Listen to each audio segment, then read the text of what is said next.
Hello dear students, Kashi Hindi Sansthan में आज आप लोगों का स्वागत है।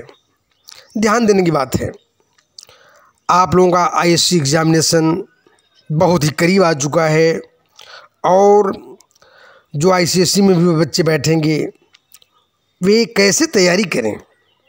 आज ऐसे बच्चों के मन में, आईएससी और आईसीएससी के बच्चों के मन में तमाम प्रकार की भ्रांतियां उठ रही हैं। तमाम बच्चे नर्वस भी हो चुके हैं, मैं देख रहा हूं। लेकिन नर्वस होने की बिल्कुल ज़रूरत नहीं है। आप लोगों के लिए मैं कुछ ट्रिक्स लेकर के आया हूं, कुछ विशेष गुण की यानी महत्वपूर्ण चीज़ें मैं आप लोगों के समक्ष प्रस्तुत करने जा रहा हूं, जो आप लोगों के लिए बहुत ही लाभदायक साबित होने वाला है।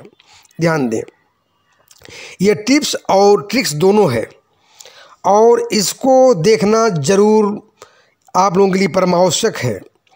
90% यह एक दिवा स्वप्न होता है आईएससी और आईसीएससी के बच्चों के लिए, क्योंकि आजकल इसके 90% के बगैर यानी जैसे जीवन अधूरा लगता है। जो पढ़ने वाले बच्चे हैं, जो नहीं पढ़ने वाले बच्चे हैं तो 60-70 में भी बहुत खुश हो जाते हैं, लेकिन आजकल 90% प्लस मार्क्स होना चाहिए। तो उसको कैसे हम प्राप्त करें, आज इस पर विशेष कुछ यानी ट्रिक्स आप लोगों के समक्ष प्रस्तुत किए जाएंगे। ध्यान दें, एक तो पहली बात यह है कि कभी भी एग्ज़ामिनेशन को नर्वस न हो, पैनिक न हो। डोंट बी पैनिक, यानी कभी घबराएं नहीं, कभी भी नर्वस न हो। एग्ज़ाम में आप एकदम धैर्य के साथ अपनी पूरी तैयारी को आगे बढ़ाते जाओ। और पहली बात उसमें मैं बताया हूँ कि प्लान योर सेल्फ, यानी आपका प्लान एकदम व्यवस्थित तरीके से हो, सुव्यवस्थित सुनियोजित होनी चाहिए। यानी आप रेगुलर पढ़ाई करें और आपके पास क्या टाइमिंग है, क्योंकि अगर मैं बहुत से बच्चे कहते हैं सर आप टाइम बना दो, अपना एक रूटीन बना दीजिए कैसे हम पढ़ें कि 90% मेरा मार्क्स आ जाए। अरे 90% मार्क्स आएगा आप लोगों का, और प्रायः बच्चे जो मेरे ट्रिक्स को अपनाएंगे और ज़रूर आएगा। लेकिन एक बात याद रखें, आपके पास कैसे टाइम मिलता है। कुछ बच्चे देर रात तक पढ़ते हैं, कुछ बच्चे जो हैं जल्दी पढ़ करके सुबह पढ़ाई करते हैं। तो इसलिए अपनी सुविधा के अनुसार आप अपने टाइम टेबल को बनाओ, अपनी प्लानिंग तैयार करो। यानी your plan should be your self. कहा जाता है the man is the self guardian. आप अपने जीवन के गार्जियन हो, अभिभावक हो। कैसे पढ़ाई करनी है ये केवल मैं कुछ तरीके बता रहा हूँ और उसको जीवन में उतारना है। ध्यान दो, तो आज ज़रूरत है कि एक तो डेली रूटीन होनी चाहिए। यानी यह कभी मत सोचो कि सैटरडे संडे उस दिन छुट्टी पड़ती है तो मैं अधिक पढ़ लूँगा और बाकी दिन थोड़ा कम भी पढ़ लेंगे तो काम चल जाएगा। नहीं, आपकी डेली रूटीन होनी चाहिए और डेली रूटीन बहुत सुव्यवस्थित हो, वह भी 10-12 घंटे। ध्यान दो, study at least 10 to 12 hours in a day, यानी 24 आवर्स में। आजकल जो कंपटीशन का माहौल है आप जानते हैं ना, जनसंख्या हमारे देश की रोज़ बढ़ती जा रही है, रोज़ाना बढ़ रही है, तो इसलिए कंपटीशन बढ़ रहा है। और कंपटीशन में बहुत से बच्चे कहते हैं कि जॉब नहीं मिल रहा है। जॉब कहाँ से मिलेगा अगर आप उस कंपटीशन में खड़े नहीं उतरते हो। 90% से मार्क्स आपके अच्छे नहीं होते हैं तो आप उस कंपटीशन से अपने आप बाहर समझो। तो इसलिए आप लोगों के लिए मैं ये कुछ जो तकनीक बता रहा हूँ उस तकनीक को ज़रूर फॉलो करते जाओ।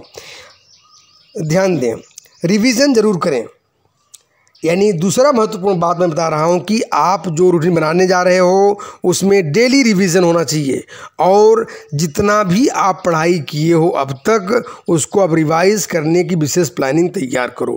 आपका अगर रिवीजन होगा, और अच्छे तरीके से रिवीजन होना चाहिए, एक तो पढ़ाई भी करनी है और चैप्टर्स का रिवाइज भी बहुत ज़रूरी है। डेली बेसिस 2-3 टाइम्स, यानी आप जो नोट्स बनाते हो उस नोट्स को आप 2-3 बार अवश्य पढ़ें। उससे क्या होगा कि आपके अंदर मेमोरी में और सीपीयू में आपके माइंड में फिक्स हो जाएगा और आप निश्चित रूप से उसको अच्छे मार्क्स के लिए तैयार हो पाएंगे। और प्रैक्टिस, ध्यान दो, तीसरी महत्वपूर्ण बातें मैं बता रहा हूँ कि आप प्रीवियस ईयर पेपर्स और जो स्कूल के एग्जामिनेशन पेपर हुए उसको भी, यानी as much as you can PYQ and mock test is required. इस टाइम में आपका PYQ यानी प्रीवियस ईयर क्वेश्चन पेपर्स आप सॉल्व करो। यानी विशेष रूप से प्रीवियस ईयर्स क्वेश्चन पेपर इस साल के बच्चों के लिए, यानी ऐसे जो शॉर्ट क्वेश्चंस हैं, जैसे उसमें लाइन दिए गए, उसमें छोटे छोटे जो प्रश्न पूछे गए हैं उसको भी आप रिवाइज़ करिए। और मॉक टेस्ट पेपर जो इस साल का मिला है बच्चों को, चाहे किसी भी पब्लिकेशन का हो, चाहे वो सवाल का हो या कोई और भी, अगर आप टेस्ट पेपर पाए हैं तो उसको बखूबी तरीके से, यानी 1.5 घंटे का एग्ज़ाम है तो 1.5 घंटे में पूरा करो, यानी 10 मिनट पहले पूरा करो। अपनी माँ के समक्ष या अपने पिता के समक्ष या जो आपके घर पर ट्यूटर पढ़ाने आते हों उनके समक्ष आप 1.5 घंटे का टेस्ट पेपर बार बार अवश्य दें। उससे आपका लेवल मालूम होगा। अगर जहाँ पर आपको सुविधा हो रही है तो उसको बार बार पढ़ें। वैसे भी मैं बार बार आप लोगों को हर प्रकार के आंसर का पैटर्न मैं भेज चुका हूँ और उसमें से आप लोग बार बार रिवाइज़ करें। यानी चैप्टर वाइज रिवीजन भी मैं दे चुका हूँ, चैप्टर वाइज एक्सप्लेनेशन भी दे चुका हूँ। बार बार वहाँ देख सकते हो, आपके लिए बहुत हेल्पफुल हो सकता है। तो एक सबसे महत्वपूर्ण बात बता दूं, बहुत से बच्चे अपने दिमाग में सोच रहे हैं कि प्री बोर्ड का एग्ज़ाम दें कि नहीं दें। तो ऐसी गलती मत करो, प्री बोर्ड का एग्ज़ाम अवश्य देना, क्योंकि प्री बोर्ड आपके सिलेक्शन को यानी 90% एबव मार्क्स दिलाने में बहुत मददगार साबित होता है। तो प्री बोर्ड एग्ज़ाम अगर आप अपने मन में बना लिए हों, दृढ़ संकल्प कर लिए हो कि नहीं देना है, तो अपना वो निश्चय बदल लें आज और प्री बोर्ड का एग्जामिनेशन ज़रूर उसमें बैठें और अच्छे से अच्छे, यानी आप ये मान चलो कि प्री बोर्ड नहीं है बल्कि बोर्ड है, जो कि अभी आप लोगों का जल्दी जल्दी शुरू होने वाला है। ध्यान दें। इसके बाद में एक बात और महत्वपूर्ण मैं बता दूँगा आप लोगों को, फोकस ऑन योर सेल्फ, यानी आप अपनी तैयारी पर ध्यान दें।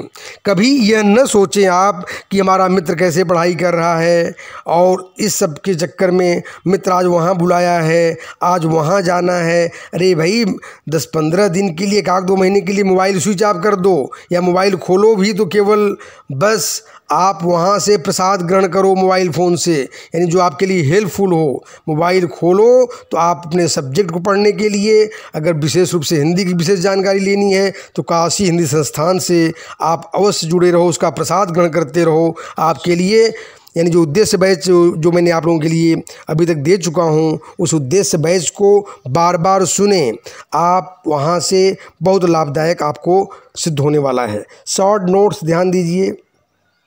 एक तो मोस्ट इम्पॉर्टेंट मैं बातें आपको शॉर्टकट में बता दूं, शॉर्ट नोट्स आप ज़रूर उसको रिवाइज़ करें। जो नोट्स बनाए हो या जो मेरे जो शॉर्ट नोट्स मैंने आपको भेजा हूं, ऐसे भी तमाम चीज़ें मैं भेज चुका हूं, तो उन तमाम चीज़ों को बार बार रिवाइज़ करते रहो, उनको पढ़ते रहो शॉर्ट नोट्स को मेरे।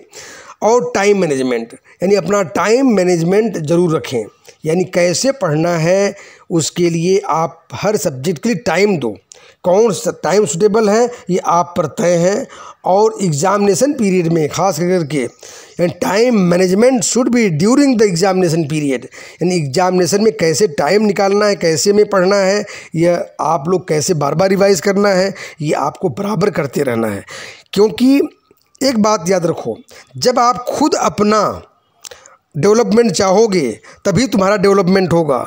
मेरे चाहने से या आप सोचो कि काशी हिंदी संस्थान को जुड़ गए हैं, वहाँ देखेंगे नहीं, पढ़ेंगे नहीं, तो इससे काम नहीं होने वाला है। अगर 90% से एबव मार्क्स पाना है, वैसे कहा जाता है ना, खुद को कर बुलंद इतना कि हर तकदीर के पहले खुदा आकर बंदे से पूछे बता तेरी रज़ा क्या है।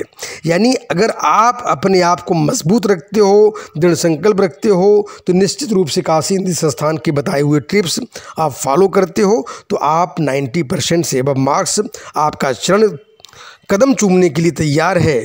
बशर्ते आप अपनी योजनाबद्ध तरीके से पढ़ाई जारी रखो। आप लोगों के लिए मेरी ढेर सारी शुभकामनाएं, चाहे वो प्री बोर्ड की एग्ज़ामिनेशन हो या बोर्ड का एग्ज़ामिनेशन हो, बराबर मैं आप लोगों के समक्ष उपस्थित हूं और रहूंगा भी। इसके लिए आप अपने दृढ़ संकल्प के साथ, योजनाबद्ध तरीके से के साथ ICSE और ISC के बच्चे अपनी तैयारी में लगे रहें। धन्यवाद।